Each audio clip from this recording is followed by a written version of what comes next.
1st of 2022, the 200-meter dash would change forever. Over the course of just 25 minutes, two of the all-time greatest performances ever would go down. Now, on the men's side, we saw Noah Lyles explode away from the field with a career-defining performance of 19.31 seconds, a massive personal record improvement for Noah Lyles. This time not only improved on his own PB by almost 0.2 of a second, but it also broke the previous American record of none other than Michael Johnson that had stood since the Olympic finals in 1996. Lyles' performance shook the entire foundation of Hayward Field on this day, but less than 30 minutes before this performance, Shericka Jackson from Jamaica also achieved one of the greatest sprinting performances that we have ever seen. With a stunning performance of 21.45 seconds, Jackson absolutely smashed the previous championship record, and she won this race over Shelly Ann Fraser-Price by 0.36 seconds, one of the biggest margins of victory in 200-meter championship racing. Running with incredible strength down the home stretch, Jackson ran this final 100 meters in 10.41 seconds, which in comparison to the other athletes in this field was significantly faster. This 200-meter time took down the previous championship mark of Daphne Skipper's, which had stood at 21.63, set back on August 28th of 2015. Jackson's 2022 season has been, to put it lightly, epic. She ran a 21.55 back on June 26th, then she jogged her way to a 21.67 in the semifinals, and then with the performance of her life, she ran the second fastest time in 200-meter history. And of course, this time only places her behind the one and only Florence Griffith-Joyner. Flojo? At 21.34 seconds, Joyner's performance back in the 1988 Olympics has now stood unrelenting for over 3 decades, and it's never truly been challenged by anyone since this time. However, Shericka Jackson is a different story, and at the moment, she stands as the only athlete that could potentially approach 21.34. So what exactly are Shericka Jackson's chances at the 200-meter world record, and will we see her run even faster later this season? In just 1 week's time, on August 6th, Jackson will be running in the 200 meters once again in the next Diamond League installment in Silesia, Poland. This is actually slated to be a very significant race, not just because Shericka Jackson is competing, but it's also because she will be racing against this year's 400-meter world champion, Shaunae Miller-Weibo from the Bahamas.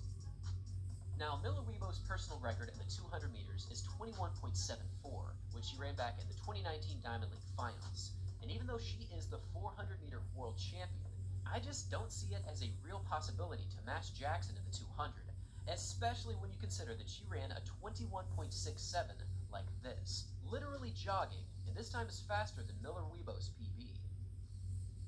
Now, what makes Shericka Jackson such a special and perfect athlete for the 200 meters is her once-in-a-generation mixture of raw speed and sprinting strength.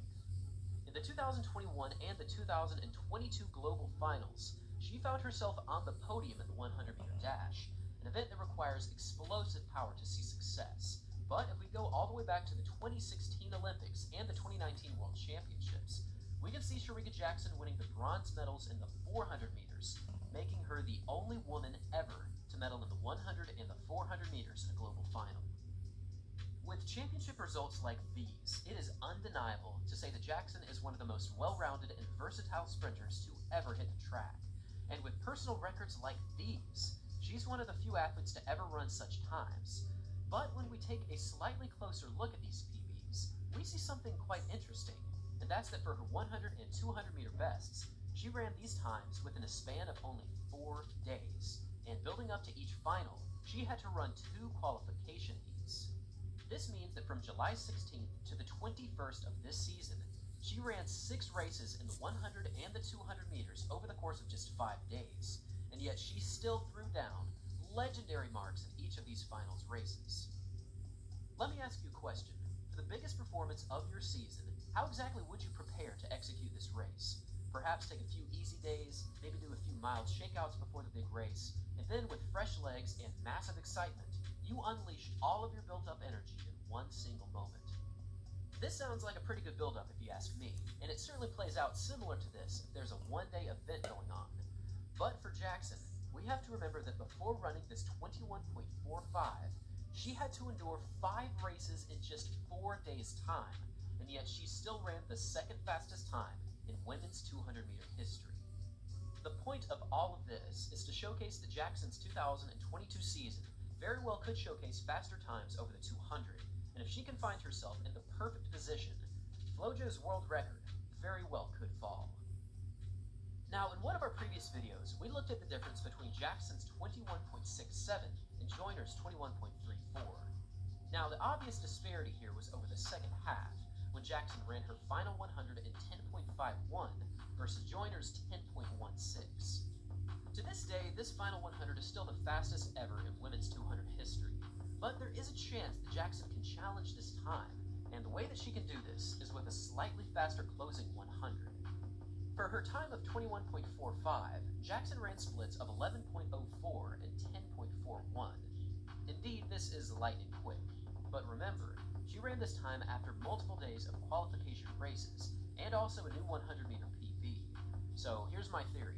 With fresh legs, the desire to compete, and her newfound confidence from her new championship record, I think that Jackson can run an even faster 200-meter dash, and she can do this with an opening half of 11 seconds flat, followed by a final 100 of 10.34.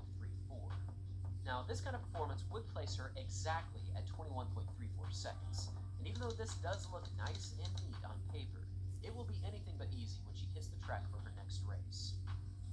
The thing about world record attempts is that they are extremely difficult to attain, and they also add an extra level of pressure upon racing, and this becomes problematic to a huge degree, especially in the sprinting world, because unlike many other athletic disciplines, the ability to relax plays a huge role in bringing out your best performance. Back in the 1988 Olympics, FloJo achieved what many have called ideal running form. She had an open cadence, nearly perfect balance, and well, the proof was in her face, barely straining at all and even cracking a smile at multiple points during this race. Beyond just being in world-class fitness, there is no room for error if Shericka Jackson is looking to run a 21.34. But at just over 1/10 of a second away, she is certainly hitting the right mark for her 200-meter races, and perhaps more so than any competitor since Florence Griffith Joyner's records in the 1980s, there is a real shot that the 200-meter record realistically could be broken. And now I'll pass this question off to you. How fast do you think Shericka Jackson will run in her next 200-meter race, and does she have the ability to break FloJo's world record this season? Leave your thoughts in the comment section down below.